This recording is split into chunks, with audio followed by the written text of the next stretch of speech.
a seat, we're going to go ahead and get started.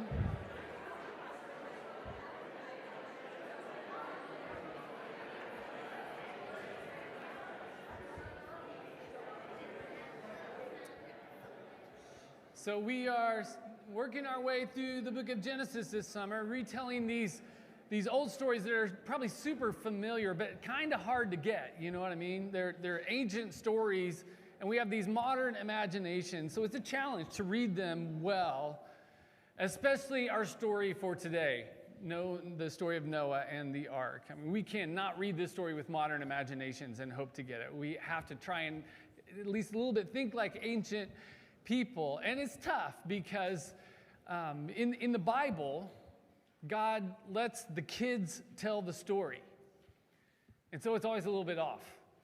You know, when it's like when little kids talk about mom and dad as if they have superpowers and know everything, which is really nice, but not realistic at all.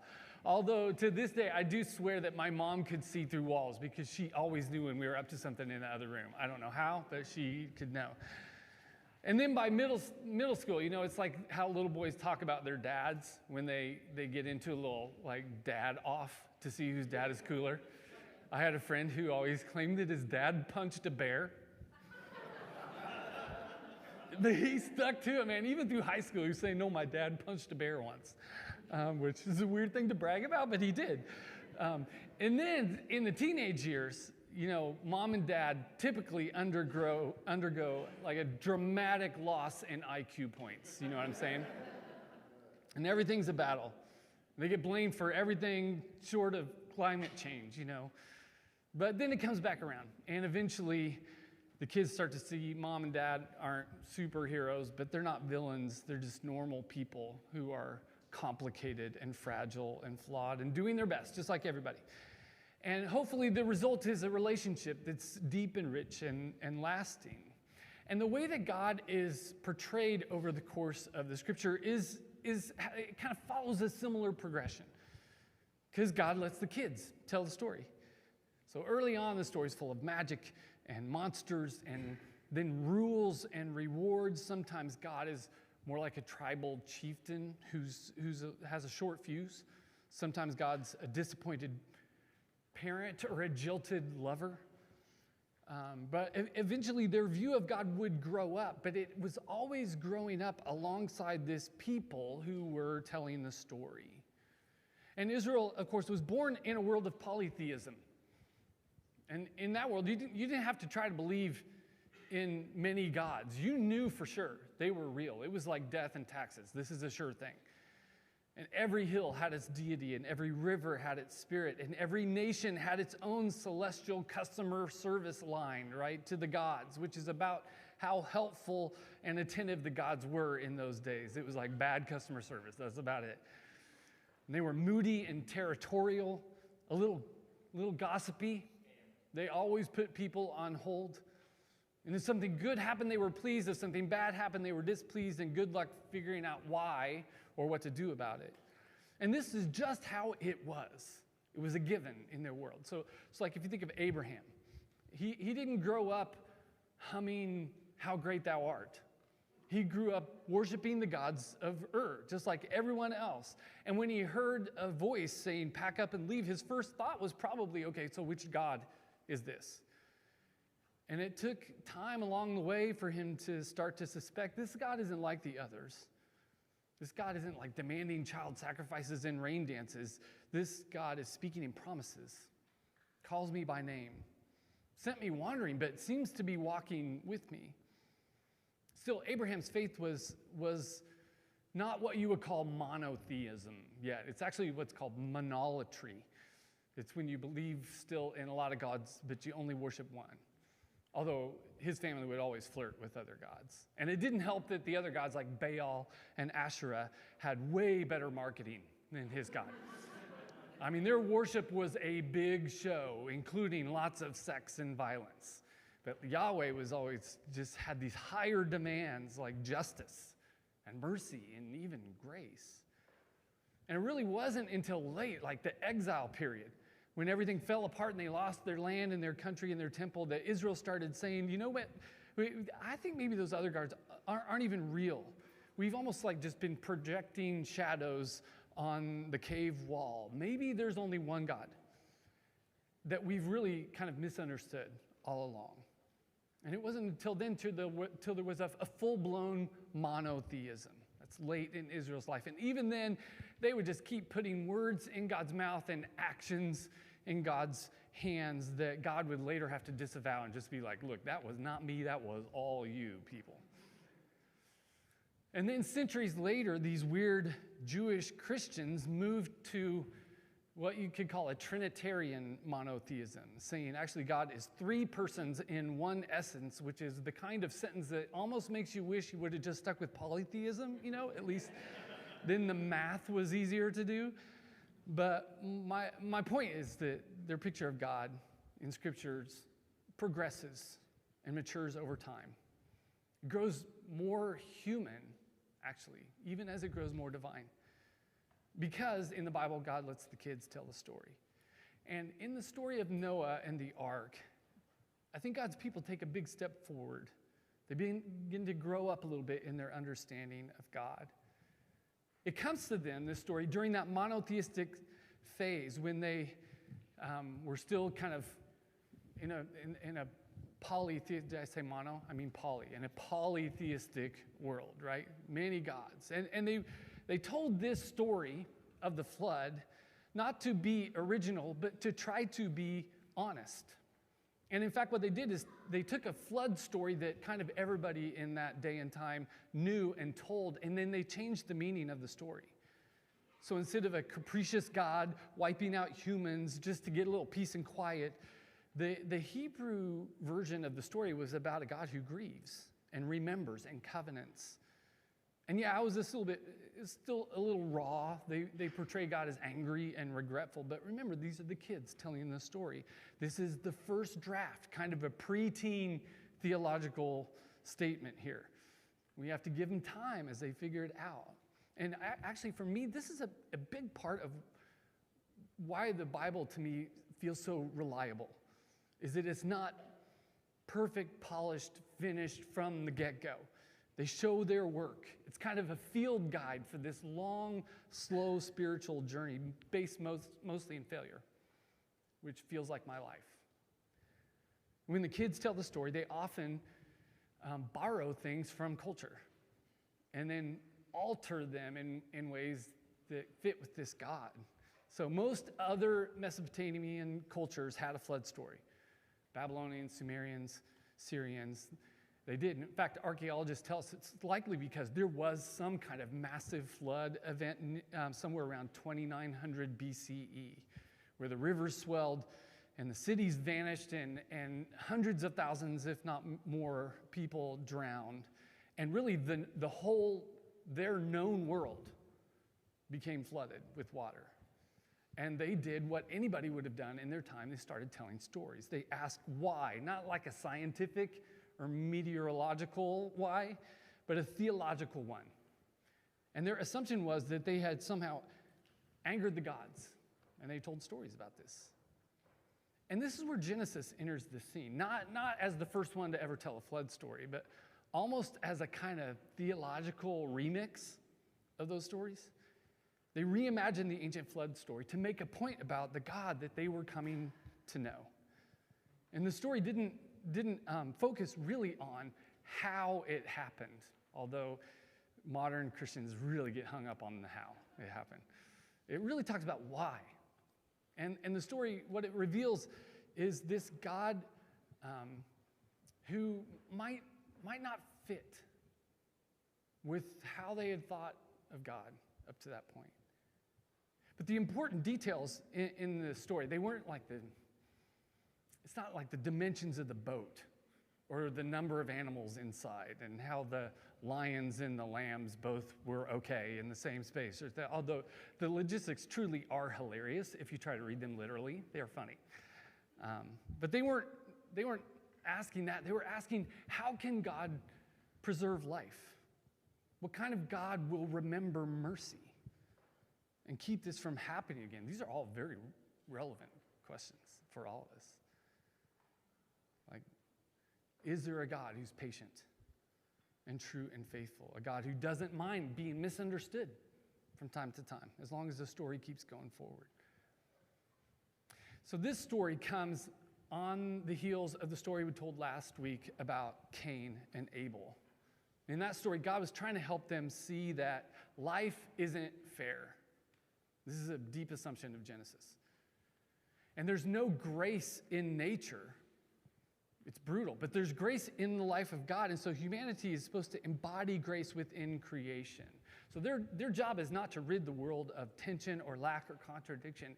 It's to try and let the pain of their lives turn them toward one another for comfort and support. They're supposed to be their brother and sister's keeper. That's the plan. But Cain refuses. He kills his brother Abel. He's sent into exile. He cries out to God, "This is too much for me to handle. What if someone finds me and kills me?" And God says, "Anyone who kills Cain will suffer vengeance 7 times over." That word 7, it's interesting in Hebrew. It's the same consonants as the word complete. And so 7 also means complete or fullness. So God's forgiveness of Cain in that story is full and complete. He even marks Cain's body with some sort of mark so that people will know who he is and won't harm him. And then we're told Cain builds a city, the first city. His descendants live in tents and raise cattle. They become artists playing the lyre and the flute. He has a descendant called Tubal-Cain, who's a blacksmith who forged things out of brass and iron, including swords and spears, weapons of war and violence.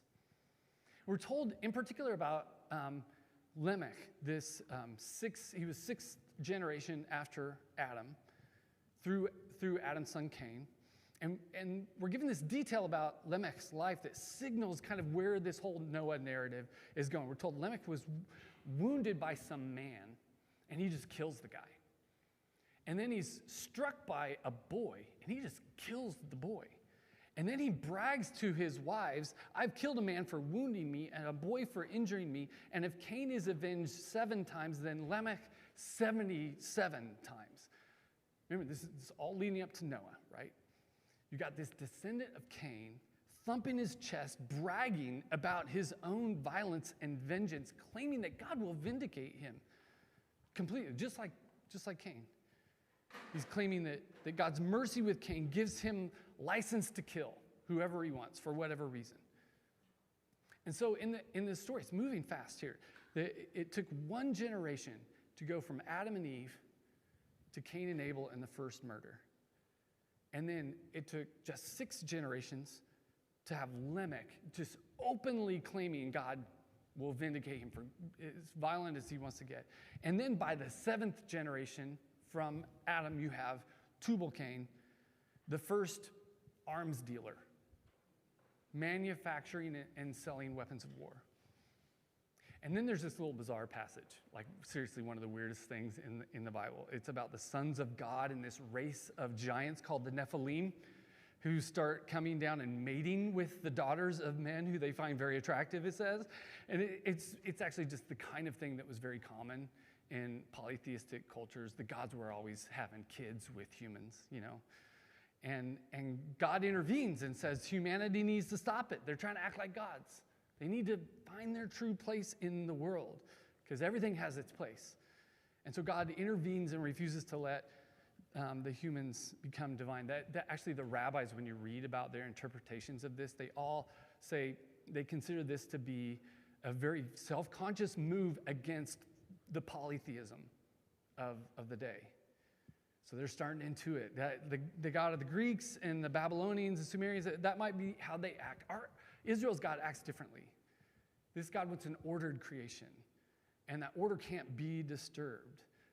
But it's like that's all these humans do is disturb the order, disturb the peace, mostly through their violence and through kind of blurring the boundaries between the human and the divine and disregarding the orders that God has set in motion. And then in Genesis 6:5, the dam breaks. Pardon the pun. I mean, you had to know that was coming, right? The dam breaks. And the Lord saw that the wickedness of Ha-Adam, the humans, was great in Ha-Aretz, the earth, and that every yetzer, every inclination of the machshavot, the thoughts or imagination or plans of his lev, heart, was only ra.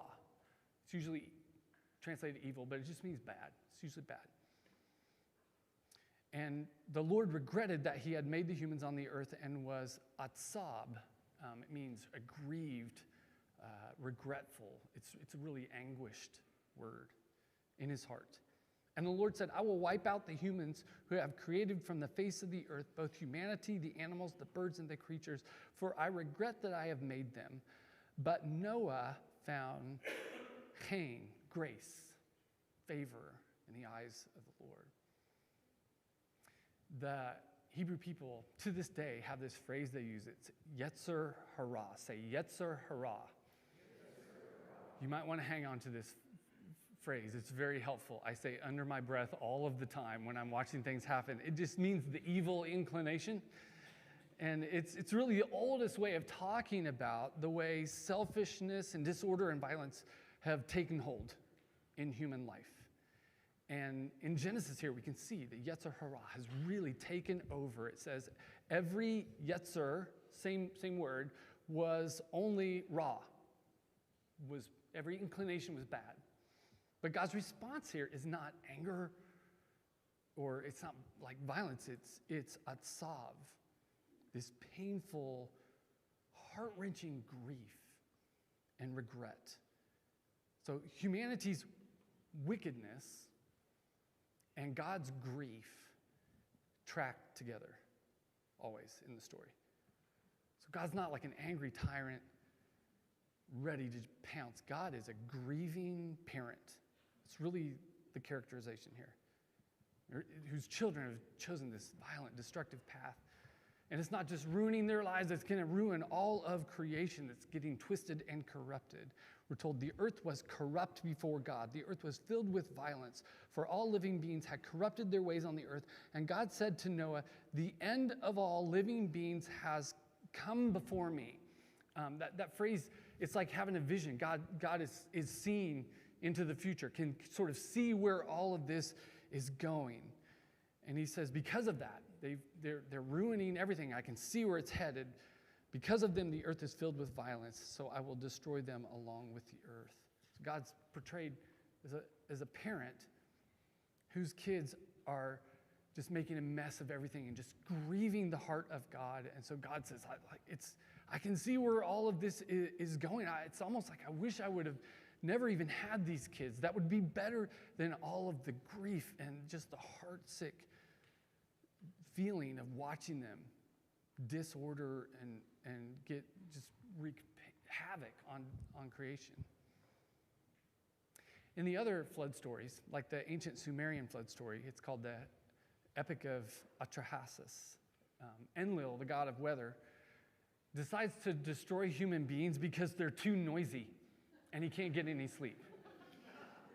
And then Atrahasis, the Noah figure, escapes with the help of Ea, the water god. In the Babylonian story, it's called the Epic of Gilgamesh. Gilgamesh was an ancient king who went on a journey to find the secret of immortality, and he meets up with Utnapishtim, the Noah-like figure, who explains that he has gained immortality by being the sole survivor of a great flood. These are the other stories. And there's a lot of similarities between those stories and the Noah story. They build an ark, they cover it with pitch, they save their family, they save animals. There's a massive rain and flood. They release birds to see if there's land, if the waters have subsided. And all of those details are kind of involved in the scriptures story. But they tell a very different story of God's response to the disorder and corruption and violence that's overtaken the earth. Because instead of keeping the earth, they're destroying it. Instead of keeping their brother and sisters, they've chosen Yetzer Hara, the evil inclination. And violence and disorder have just taken over the earth. There's no shalom. There's shakath. It's corrupted. It's ruined. It's not doing what it's supposed to do. It's serving chaos and barrenness. And it's not doing God's dream for the world, the right ordering. That dream is feels like it's over. God can see where this is going. It's not going to happen. And so the question hanging over the whole story is, what will God do with the chaos, right? As it's a creation is just running now off the rails, and God can see it toward a whole different future. And so the question is, what will God do? And whatever God does will say a lot about what kind of God it is that they think they're serving. We were all probably taught kind of a straightforward, it's like brush your teeth, then bam, orange juice, that's life, right? That's how John Mulaney says it. Just a brutal, humans deserved it and God just killed everyone. But it's really not the way the Jewish people talk about this story. It's really not there so much in the Hebrew language as best as I can understand it. If you look at the context, the language, the other flood stories going on at that time, and really pay close attention to it, God is not actually causing the destruction in this story. The humans have caused it. That's what it's accentuating. By abusing their freedom and God's grace. If you remember in the early chapters, the symbol for chaos in the world was Tehom, the deep waters of the abyss, and chaos. And the way Israel tells this story in their flood narrative is that God doesn't so much cause the flood as God gives people over to the chaos that they keep pursuing and producing, and the chaos they've chosen with their freedom. So what God does essentially in the story is God speeds the story up to its inevitable conclusion. Just let it be over quickly, because there's no stopping it at this point. Humanity's chosen chaos and destruction. Let's not drag it out. Let's get through it as quickly as we can and just let it be done. Like rip off the Band-Aid. And this is a very different story than the gods of the other cultures of their time. In the beginning, God spoke into the chaos, dividing, remember, the waters above from the waters below. The waters above are held back by a dome, and the sky, the waters below are held back by the land. And it creates this habitable zone in the middle. And here what God does is just open the windows and the doors. God just undoes those actions, letting the sky waters fall down, and the chaos from the deep comes up and envelops the land once again. And so symbolically, it's a decreation story. Humanity has chosen disorder and chaos and violence, and it's swamping the world. A die is cast, and so God is portrayed as just sort of speeding it up to its inevitable conclusion. Except there's this one man, Noah, who God calls righteous in his generation. It's kind of like righteous when you're grading on a curve against everybody else who... And he gives Noah grace. He says, make yourself an ark of gopher wood. You are to make an ark with rooms and cover it with pitch, both outside and inside. So he gives them all these instructions on what to do, how to fill it with animals and food. And on the 17th day of the second month of the 600th year of Noah's life, all the fountains of the great deep, Tehom, were broken up, and the windows of the sky were opened. And it rained on the earth 40 days and 40 nights. And God's work of creation succumbs again to chaos. And it's a total loss. This water from above, from below, comes and just swamps everything. And so God's answer to the question about the chaos that humanity is producing is really just to let humanity have its freedom. That's how they tell the story. To let them break, undo the order of creation. But then chapter 8 begins with this stunning declaration. It says, God remembered Noah and every living thing and all the livestock with him on the ark. So now we're getting to the real reason they've included this story at all, which is that nobody avoids the flood. Nobody avoids the flood. Just personally, The waters of chaos come for everyone eventually. Moments or seasons of life when chaos just overtakes us and we don't have peace and right order. Our lives are disordered and unmanageable. And all we really need to know in that moment is what kind of God do we have? One who remembers or one who forgets? And then nobody avoids the flood socially, politically, corporately. Humans abusing our freedom, giving over to corruption and violence, and then claiming that God is actually vindicating the violence, the Yetzer Hara, the evil inclinations. I mean, forget about the days of Noah. This is where we are right now. So it's a very relevant question hanging over this story because of how disordered our world is. What kind of God do we have? One who can remember or one who forgets? What the story says is God remembered Noah and kind of makes the ark into this seedbed of a new creation that makes it through the flood. And over the centuries, the Jewish people and then later Christians, they would wrestle with this question.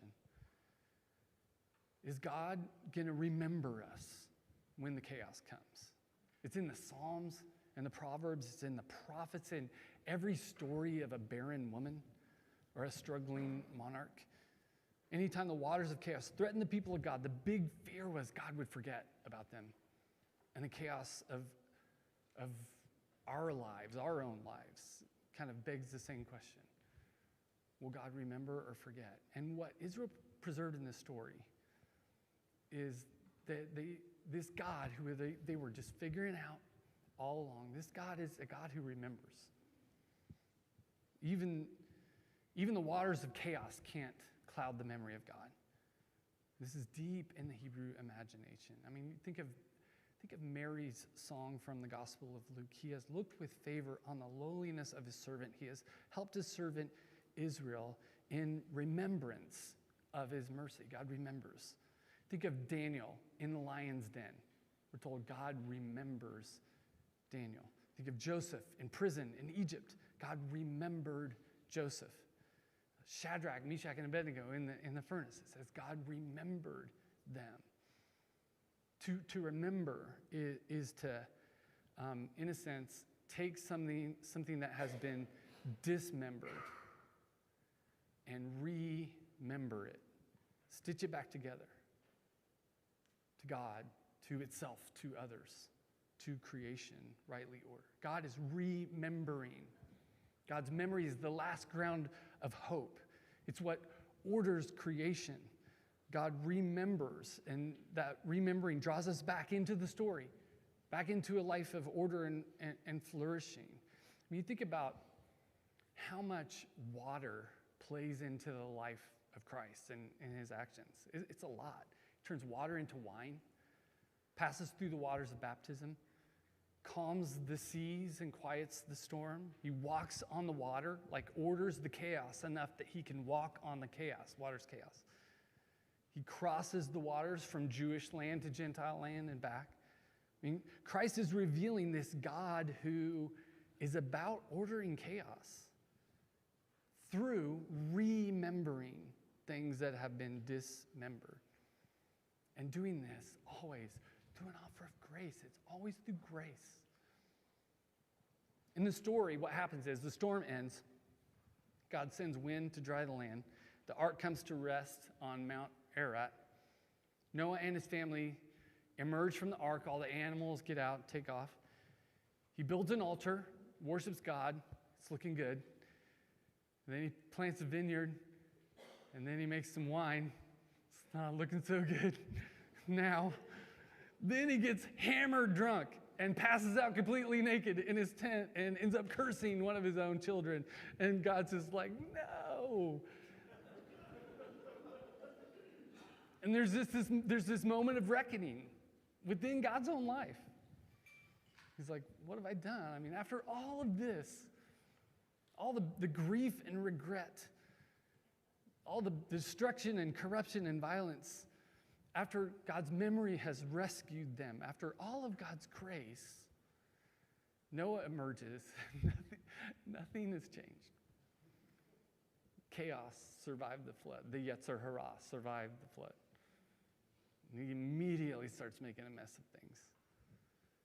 God says every inclination, Yetzer, of the human heart is raw, is bad from childhood. And so we're left with the question again. What's God going to do?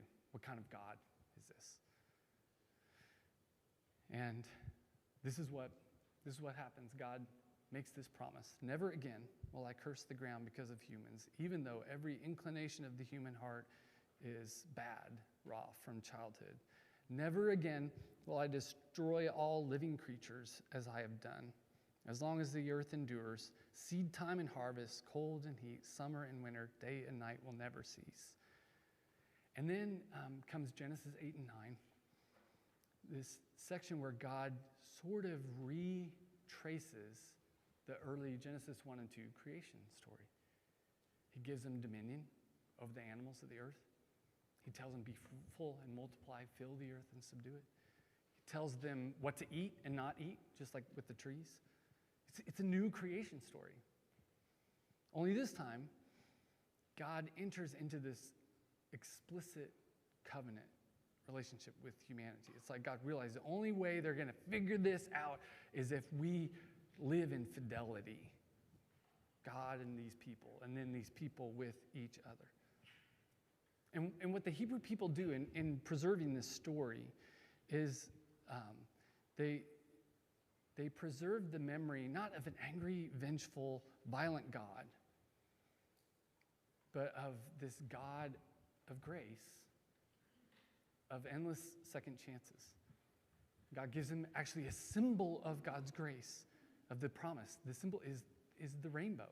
That's the major symbol of the Noah story, is not just the flood, it's the rainbow. And it's not like a bow or ribbon that ties up a little girl's pigtails. It's a bow, like a bow and arrow bow.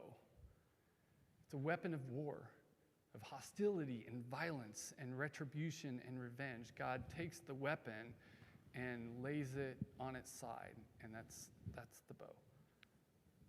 And just declares peace with all of creation. And promises never to hand them over to the chaos again. Now God will be joined so completely to them. God will just walk through whatever comes. God will always remember them, will always have more grace just to keep going. Endless second chances. And never again will I just give you over to your whatever you're going to work, your Yetzer Hara. And it's a turning point in the story of God. God's solution to the problem of humanity's brokenness will not be retribution. It'll be grace and this covenant. God, he's like, I will always walk with you. I don't care how bad it gets. I'll never leave you to your own devices again. This is the story they hand to us. And so every time I go through this or teach through it, I'm left always asking, like, what kind of story do we tell ourselves about God? Because this story is really complex. This God is not untainted by the human brokenness. God is bearing it with us all along. This sounds like cross, you know?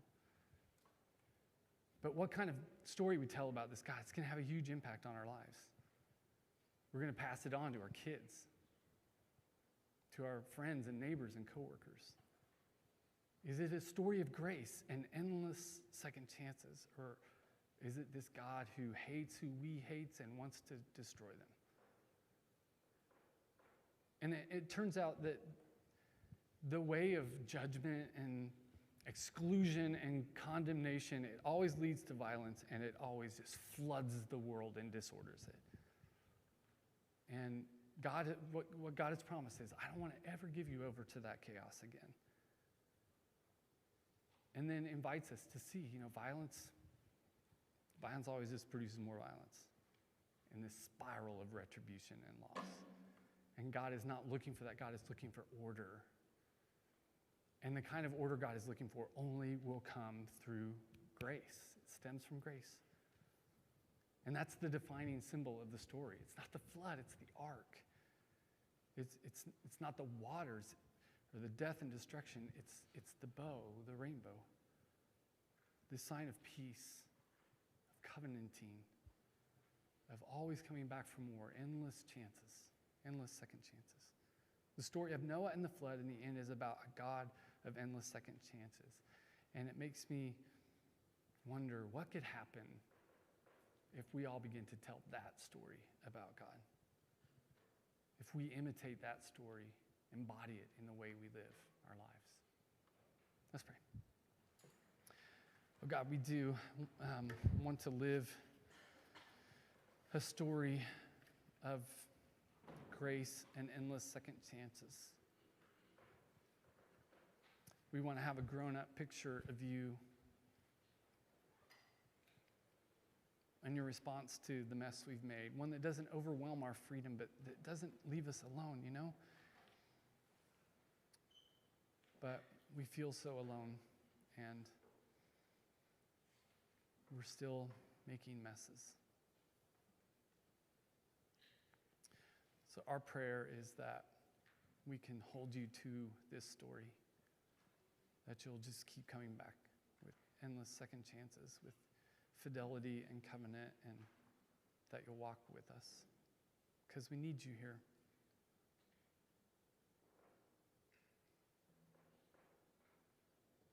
Amen.